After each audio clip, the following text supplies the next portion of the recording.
बाबा एक इंटरव्यू में आप कहते नजर आए कि खेसारी लाल यादव कहियो पवन सिंह ना बन पाई हैं, का सच्चाई बा? ये तो सच्चाई सत्य बा। ये तो सत्य कहिले, कहियो असत्य ना बोलब।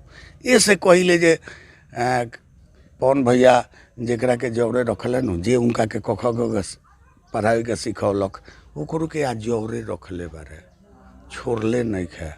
मैंने पवन सिंह खेसारी से बेटर है? बहुत बेटर है, लाख दर्जे बेटर है।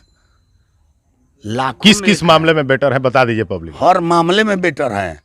वो मामले में बेटर है जो आदमी उनको अंगुली धकर के चलने का सिखाए, उसको आज भी वो अपने जौरे रखते हैं, आज भी अपने समाज में रखे हैं, आज भी एक रोटी खाते हैं तो एक रोटी खिलाते हैं। एकरे हमरा दुख बा।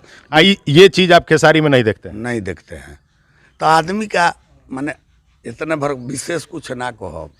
बाबा का एक चैनल है शंभू बाबा ऑफिशियल, उसको भी सब्सक्राइब कर लीजिएगा।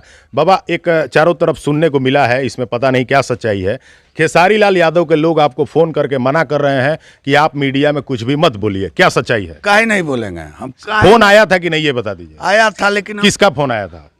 अब नाम तो नहीं धरेंगे, फिर भी बता दीजिए अंदाज में। कोई गीतकार था या कोई बाउंसर था या कोई मैनेजर था या कौन था?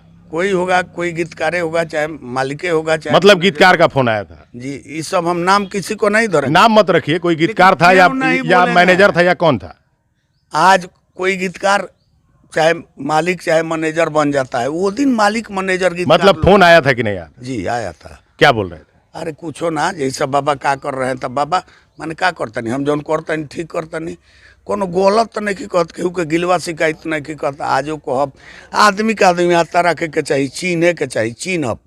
कल से फोन आया था तो अब शंभू बाबा डर गए हैं, अब मीडिया में नहीं बोलेंगे, ऐसा है क्या? अरे काहे नहीं बोलेंगे? शंभू बाबा कहियो नहीं डरते हैं। शंभू बाबा किसी से चार ना पैसा नहीं मांगते हैं, नहीं मांगेंगे। शंभू बाबा मेहनत करते हैं, अपना मेहनत का मजदूरी मांगे हैं। मजदूरी तो केहू के रात भर गवा के हमरा के खटा के देवे ना करे, तो शंभू बाबा के धन दौलत के का दे दिले बा। इधर बीच में कभी खेसारी लाल जी से मिलने गए थे कि नहीं? अभी सब बात छोड़िए। पब्लिक आपकी है और आप पब्लिक के हैं, पब्लिक जरूर जानना चाहेगी कि इतना प्रेम था, खेसारी जी से मिलने का प्रयास किए हैं कि नहीं शंभू बाबा? बहुत जगह किया है। 2 वाली कोरोना में तो घर आऊँगा ही रहा है, 2-2 हज़ार रुपया लगा के कोई नहीं, अलबत्ते मिलल है। क्या क्या हो गया था ऐसा बता दीजिए। पूछो ना, देखल जो शंभू बाबा दुआर पा गए तो पवन भाई का घरे चल गए, ओजी गए नहीं, खाली प्रणाम कैले, गोर लगे बाबा ठीक बनी, तो हम ठीक बनी।